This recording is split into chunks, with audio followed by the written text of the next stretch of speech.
Welcome to The Disappearing Mind, a unique podcast helping you find clarity and support along your dementia journey.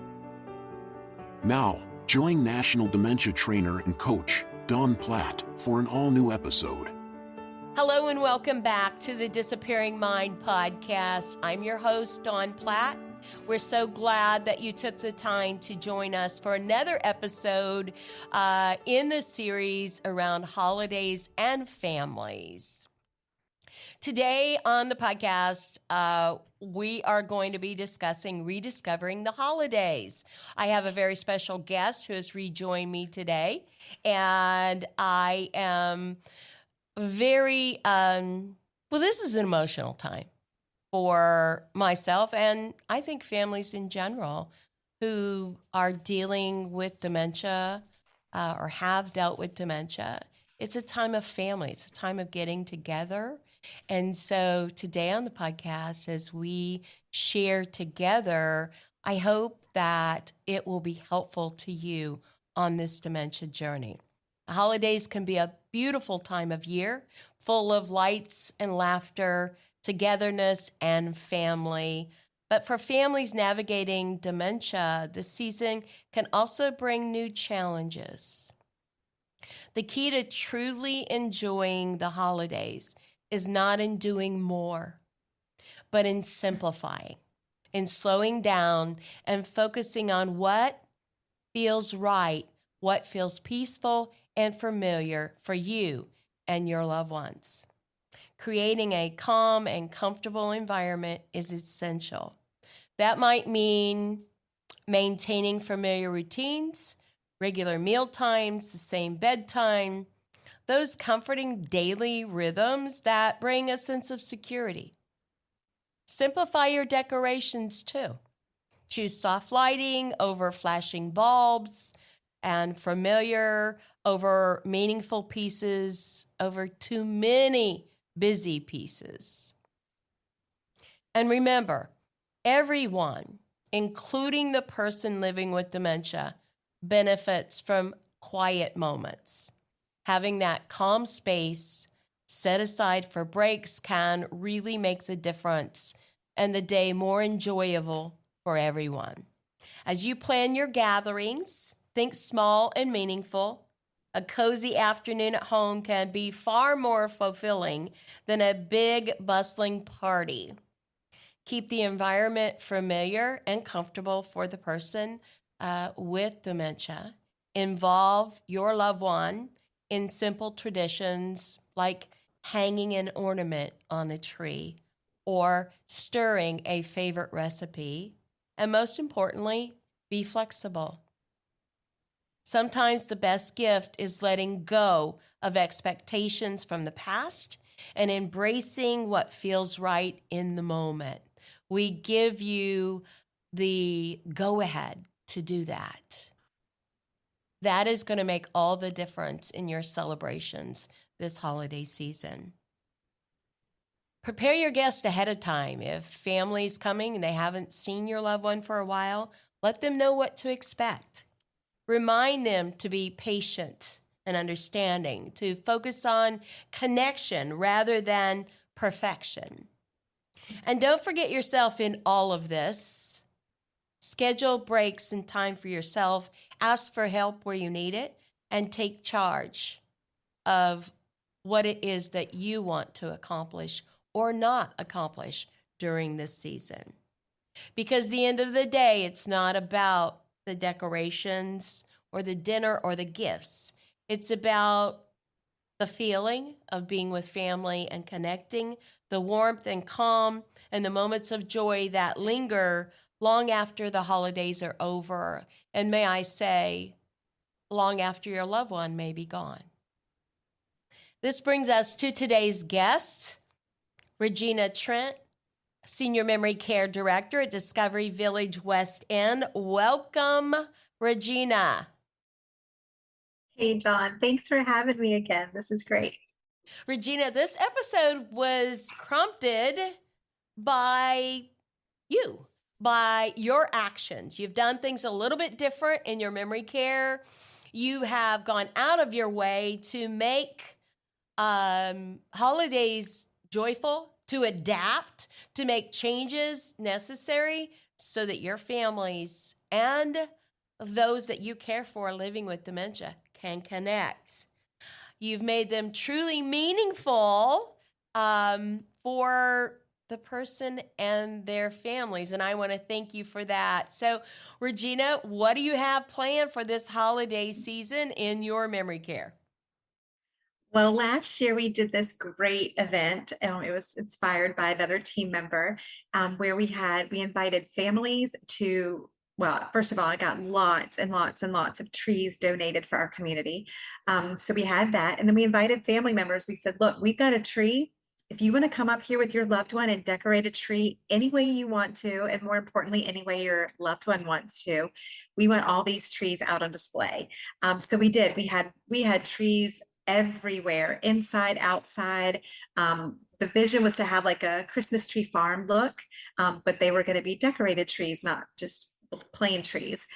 So trees were put up outside of many residents' rooms, turned on.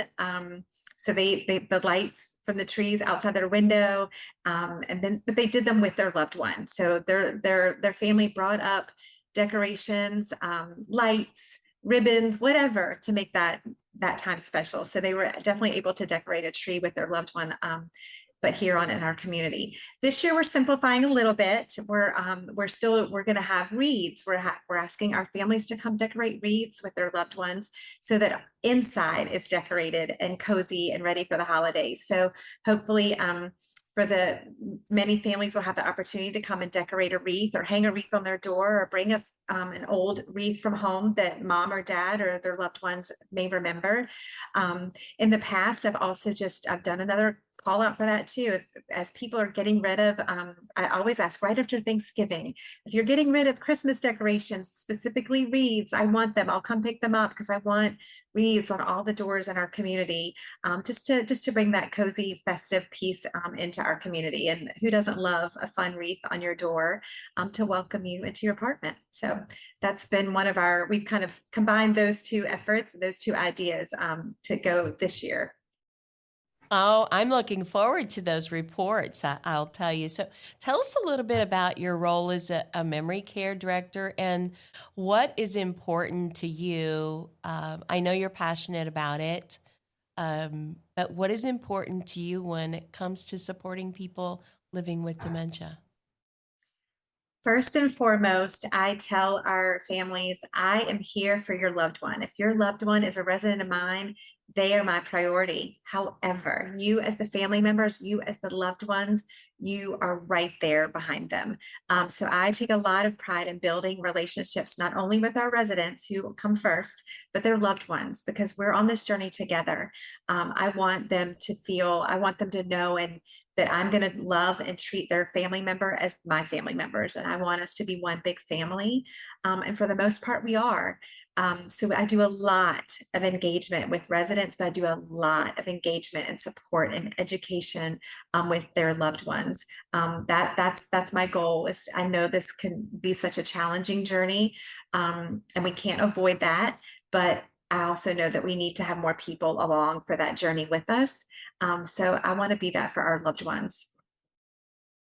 Well, Regina, I've followed some of the stories that you've shared on social media, and I have to say your creativity and the heart for the people you serve really shines through. You always seem to go the extra mile in connecting experience with residents who have dementia and their families. Please, I'd like you to share some of the things. I know there are lots of stories, but, I remember some of the posts truly stood out.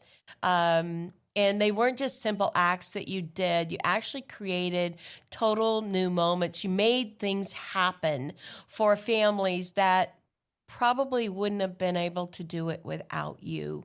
I think oftentimes we give up or we compromise a little too early, and give up traditions or even gatherings and acts instead of simplifying them. Some of those stories are really heartfelt. You had pictures, you showed everything. Can you tell us about some of your favorite stories during the holiday season, and some of the things that you have done to just create new connection for families? Absolutely. I love getting to take our residents out to look at on the tacky light drive at night. That's such a simple thing. We serve a dinner at 5 o'clock so that we are ready to get on the road by 6 o'clock. And for that bus ride, we've got the tunes ready. We've got the bus warm. We've got blankets on every single seat as you get on that bus. So even though they're bundled in their coats and they're ready to rock and roll, we've added blankets there as well, because nothing that's cozy. We want to be cozy when we're out looking at lights. So that's a yearly thing. Last year, one of my dear residents, one of my dear residents' husbands, he came to me and he said, Regina, I want to take Joyce to our church's Christmas cantata this year. Do you know of how I can do that? Who do you recommend to rent a van from? How do I go about driving it? What do I need to know? Et cetera, et cetera, et cetera. And I said, Jim, let me think about it. And then it literally hit me a couple hours later. I was like, Jim, we're not renting a van. We're going to use our Discovery van, and I'm going to take you and Joyce and whoever else you want to join on the van ride to your church's Christmas cantata. And I'm going to be quite honest, that was a bigger Christmas present to me than probably anything I received last year. Being a part of that, getting to be like, just observe the interaction between Joyce and Jim and her daughter, Susan, on this. We again, we made the van cozy. We had blankets. We had the bench had blanket, the back seat had blankets on it. We had a couple snacks, some fake wine glasses, and some fun cranberry juice for them to, toast to going out for a Christmas event. A little charcuterie going on for them. And then we had the tunes. We had perfect Christmas music playing on our drive. We put lights up inside the van so that it would twinkle, not overwhelming, just a little twinkle. We just set the tone inside the van for them to just enjoy that experience. And we took them to their church. We took pictures of them in front of their church Christmas tree. I think it's called like a Christmas tree. Joyce had just squeals of delight with all the shiny ornaments. And then, of course, as we went into their beautiful sanctuary that was also decorated, she tapped along. She swayed to the music from her wheelchair. But it was all about just creating that moment. Was it for Joyce? Absolutely. But was it also for her family? Absolutely. It was a beautiful, beautiful holiday memory for all of them. And then, like I said, I got to enjoy it too. I feel like I had the cherry on top of getting just to be there for that. They were insistent that I was going to let them go on in and enjoy that by themselves. But they were insistent that I come and join them too. It was just a beautiful experience. And I will always be grateful for that. And that will always be at the top of my most memorable holiday experiences for me. I love that story. I love that Yeah. story. That is a great, great story. So you do such a beautiful job in creating festive moments that are still peaceful and comforting. How do you find that balance, keeping the spirit of the holidays alive without overwhelming those living with dementia? So let's talk a little bit about who that might work for, and let's talk a little bit about someone that it might not work for, and what would you do in the place of what you just did for this lovely woman and her family? I think the key is to start off simple. We've got to think simple, and simple isn't a negative thing. Sometimes I think we hear the word simple and that's doesn't have the most positive connotation, but it is. We need to think simple. And if that is having a wonderful cup of cocoa in our nostalgic vintage Santa Claus mugs, what a beautiful experience. And it's simple. We didn't have to reinvent the wheel. We didn't have to break the bank. We could get some fun cookies and have cookies and cocoa, and we can relive a special childhood memory and some, like I said, in some fun Santa Claus mugs. or maybe you've got a favorite set of mugs from home, something like that, bring that in, or your loved one has something that we want to revisit like that. I really think it's all about starting simple. We don't ever want to overwhelm. We don't ever want to overstimulate. Lights are great. Some twinkly lights are beautiful and wonderful and magical, but we don't need to go over the top with twinkle lights. The same thing with Christmas music. It's rare that I've seen someone be grumpy and listening to Christmas music. So I think Christmas tunes playing is wonderful. I think it brings back such wonderful, warm feelings, nostalgic, all of those things. But I also think it's important that we don't overdo it. We don't want to make it too loud, or it doesn't need to be, it could be the traditional Christmas tunes from when we were kids. It doesn't need to be the new latest and greatest. We want to make sure that we are bringing back those fun memories, but without overstimulating, without being too much. We can have too much of a good thing. Maybe that's the good thing to think about. Simplify. Yeah. So you bring up a very good point, and I want to adjust families right now, because I think that sometimes families overexert persons with dementia. They set too high of an expectation. They maybe take too much of an adventure, which could be not positive, right? How would you advise families when they're in the process of planning? Is that something you and your staff advise families on, or would how would you advise families to maybe check with their doctor, or if they have a caregiver overseer, of what to try and maybe what to obviously avoid?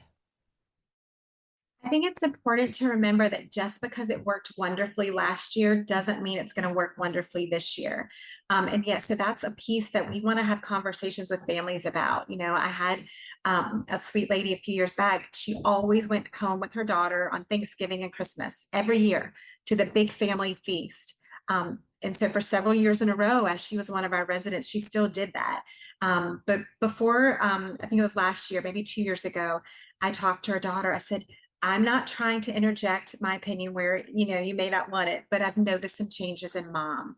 And I don't want to tell you not to take mom home for these things, but I'm wondering if you were able to do it on a smaller scale, if that would be better.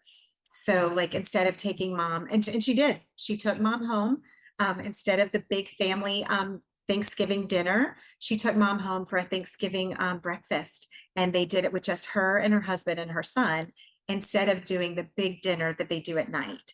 And they still had a wonderful time, had mom back before late afternoon. She came back early afternoon. So she was still, it was more manageable. So it was more manageable for mom, but it was also more manageable for the family, less stress overall.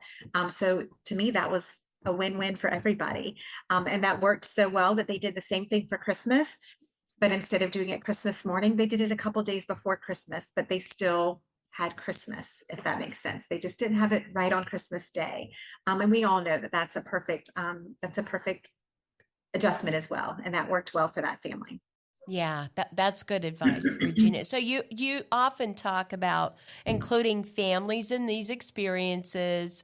What are some of the simple ways that families at home, so families whose loved one still lives at home, can bring that same sense of connection and meaning to their own celebrations? Mm-hmm. I would definitely start by including them in the decorating. But maybe not bring out all the decorations. Maybe just bring out, or start off small, just bring out the tree, and let's unwrap those ornaments. Let's talk about them if they want to, and put them on the tree as they wish. But not bringing out all of the decorations at one time. Just start, just the tree, just the ornaments. Another thing I would do, I would involve them in baking, but I would do that in a way that's more like, Mom, what's your favorite thing that you made for Christmas? Or what's your favorite recipe that we all seem to enjoy? And maybe focus on one special favorite holiday dish instead of having the whole gamut and getting overwhelmed with that. But focusing in on one or two favorites that they can be a part of. They can help pick the recipe. They can pull out the dish that maybe it's best served in the best, and have them help stir or add ingredients, whatever. And that's something that you would have to figure out as you do that. As you go through that process, what is your loved one capable of, to still be a part of, to still enjoy, to still make that memory, and to still be connected to, but not in a way that's overstimulating either. And that's a balance. Yeah, you have talked about simplicity and choosing one thing. There's another factor that I think you can advise families on, and that is scheduling things at the person's best time of day. That may be different. Talk about that a little bit. Yeah, so we saw how that worked out very well for the family I mentioned earlier, when they would just take mom to to brunch or breakfast in the morning versus waiting till dinner time. That works out so well, obviously, as you mentioned, for timeliness, but also just, less dishes on the table, less food options, less choices to make. So time of day is key. We do find that most of our less challenging situations happen in mid-morning, sometimes even up to early afternoon. But that does vary per family, and that's something that you're going to have to, your loved one for the most part, but also recognize that your loved one is changing, and so that's something that may change on the week, or on the year. It just depends on where your loved one is in their dementia journey. So holidays are a great time of year to reminisce with those living with dementia, um, about their favorite foods, holiday traditions, celebrations, lots of things that are probably still front and center in their memory. Can you share with our audience, how to do this and how important it could be? I know for my mom, there were particular recipes that her mother had made. And she often liked to tell a story about how she, as a little girl, would take this prepared food to her father at work, and she would walk it there. And that was a story that never became confused or distorted in her mind. How do families reminisce, and how important is that to the person who's living with dementia? I think this is so key. I think it is such a perfect way to connect with your loved one. It's so important to find those connectors. So pull out that old Betty Crocker ratted and tatted cookbook, or three ring spiral, or Gracious. Pull out those recipe cards that your loved ones have written on, and you recognize handwriting, and those things. Those simple gestures really take you back. So pull out mom's favorite recipe for potato salad or lasagna or whatnot. Bring that out and talk about it. It doesn't mean you have to go make it right away. It doesn't mean you have to go buy all the ingredients right away. It doesn't even mean you have to make it that year.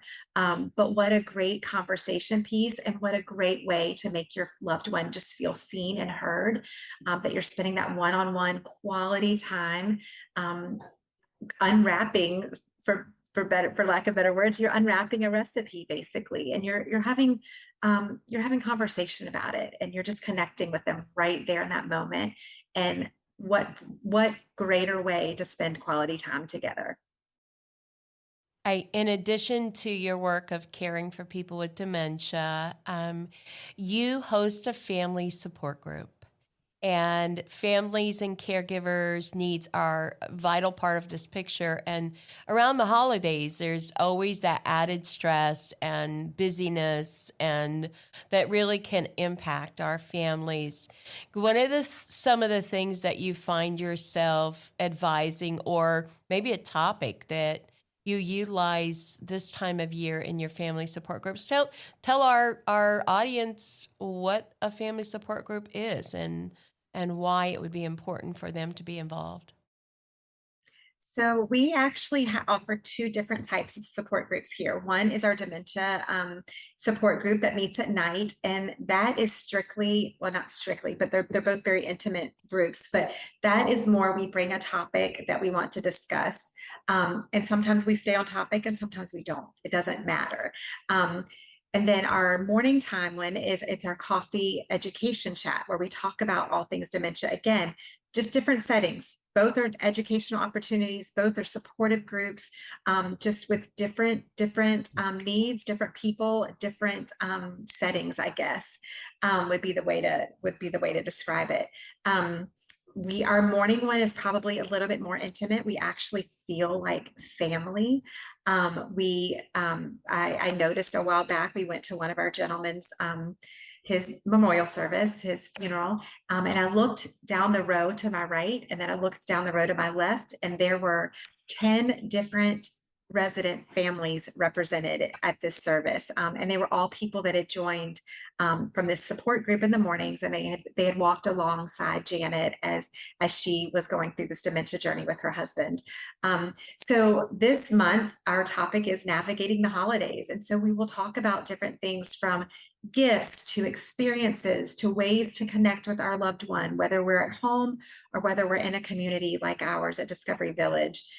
So we'll talk about different things, different ways to connect and to bring some of that tradition, some of that Christmas into our loved one's life, but not in a way that we want to be stressful or overwhelmed or get too burdened with that. We want to make it as natural as possible, so that we can avoid some of the stress of the holidays if possible. The holidays can be filled with both joy and grief, memories of how things used to be or worry about how they are now. For both caregiving staff inside a memory care community, those that are employed by the community, and for families. We are a family together, so some of the things that we see around the holidays can impact both the staff and the family. What message would you share with caregivers during this season that would maybe help them simplify things, but take a little pressure off during this holiday season and making it memorable? I think it's important to note that if it's meaningful for you as an individual, as a caregiver, as a staff member, as a team member, as a family member, loved one, if it's meaningful for you, it's probably going to be meaningful for the people that we're taking care of. Things that we try to do to bring our staff a little more joy or to help them be even more in the spirit is we have some fun dress up days. Where the residents enjoy that too. You know, if it's candy cane day, we might dress in red and white, and we might try to find the red and white for the residents to wear as well, or little different examples like that. Or we might come in silly with some tinsel wrapped around us, looking like a Christmas tree, or just silly things. Again, simple joys is what we want to focus on as individuals, but also in our memory care communities and for those living with dementia. And I think that we can take that home too. You and I both, Dawn, have mentioned simplify several times, but we can do that at home too. We can enjoy simple things. We want to focus on the simple pleasures in life. Why not bring that into our holidays? Let's enjoy the simple pleasures of the holidays as best as we can to create less stress and more joy. Focus on connecting. Before we close the podcast today, what are some of the things that maybe you are looking forward to this holiday season? And I know, even though you have your own family and your own life, that residents you serve are your family. They are very much a part of what you do, and your passion shows that. What are you looking forward to this holiday season? I truly cannot wait. We have several groups of children, teenagers, adults, etc., that come out and sing Christmas carols. I can't wait. I love seeing the twinkle in our residents' eyes. But Dawn, it's so beautiful when these groups of young people, especially the young people, come and they receive so much joy from singing or playing their pianos. I've got a group of kids that come. They've got a piano instructor, and they come and they play tune after tune after tune on the piano, and we're all loving it. But then I see the connection. I see the looks exchanged between these young people and these residents that we have. It's a beautiful exchange. It's a warm, heartfelt exchange. I can't wait for that. Well, thank you for joining me today, Regina, and happy holidays. Merry Christmas and happy holiday to you and yours too, Dawn. What a beautiful reminder from Regina that the holidays don't have to be perfect, but meaningful. It's not about recreating the past, but about reimagining the present in the ways that bring calm, connection, and joy. For families and caregivers alike, this season can bring mixed emotions, moments of gratitude, yes, but also grief, stress, and longing. It's okay to feel that way. What matters most is giving yourself permission to slow down, to simplify, and to focus on what truly counts. The feeling of comfort, the sound of a familiar song, the warmth of shared laughter, and the peace of simply being together. If you're supporting someone living with dementia this holiday season, remember to care for yourself too. Take those small breaks, ask for help, and notice the quiet moments that make your heart soften. Those are the memories that last.